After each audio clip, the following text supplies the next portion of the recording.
This is Mr. Pocket Tales, original short stories, all in one place. If you enjoy the video, please show your support by subscribing, liking, and leaving a comment. Now, let's get into today's story. The Thirstless, a short story by Mr. Pocket Tales, Part 1. The Dreaming. The scream tore through the silence of the crypt like a blade through silk. In the heart of the underground chamber, where candles guttered in their iron sconces and shadows pooled like spilled ink, the sealed coffin began to shake. The lid, carved from mahogany older than most nations, reinforced with bands of blackened silver, rattled against its frame. The sound was violent, desperate, entirely wrong. Then came the crack. The lid exploded upward, and he rose from the darkness within like something being born against its will. His chest heaved, an absurd gesture, a reflex from a life he hadn't lived in millennia. He didn't need air, hadn't needed it since before empires rose and fell, before humanity had learned to write its own name. Yet here he was, gasping, clutching the sides of his coffin with fingers that could crush stone, his pale face twisted in an expression that his servants, gathering now at the doorway, drawn by the terrible sound, had never seen him wear. It was not hunger, it was panic. His eyes, ancient things, the color of frozen amber, swept the room without seeing it. They were looking at something else, something that had followed him up from the depths of a sleep that should have been dreamless, as it had been dreamless for thousands upon thousands of years. That house, he whispered, and his voice was the scrape of autumn leaves across a tomb. That house. The servants exchanged glances. The human steward, a man named Marcus, who had served this master for 40 years, and whose father and grandfather had served before him, stepped forward with the careful deference of one who knew exactly what stood before him. "Lord Cassian, are you—" "Leave me!" Cassian barked. Marcus responded with a practiced bow as the other servants filed out of the room, as Marcus himself followed suit. They knew better than to do otherwise. The chamber settled back into stillness. Candlelight flickered across the walls, casting long shadows that seemed to reach for him like fingers. Cassian remained where he was, half risen from the coffin, his hand still gripping the splintered edges of the lid he had destroyed.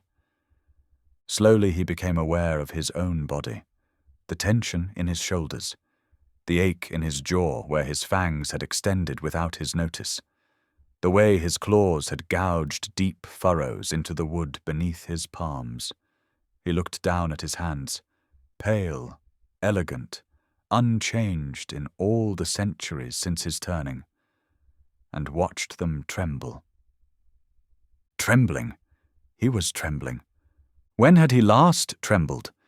He searched his memory, that vast, bottomless archive of moments stretching back further than any living creature could comprehend, and found nothing.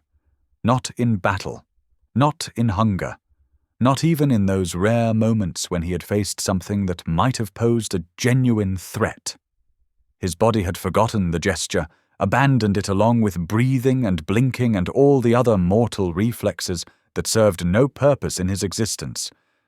Yet here he was, trembling like a child. He forced his hands to still, forced his claws to retract, his fangs to withdraw, his face to smooth into the mask of calm authority he had worn for longer than most civilizations had existed. Then he stepped out of the coffin and crossed to the far wall, where a mirror of polished obsidian hung in a frame of blackened silver. The reflection that greeted him was unchanged.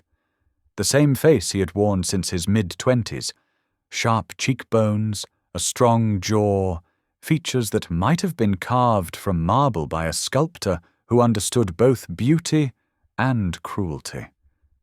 His hair was dark, swept back from a high forehead.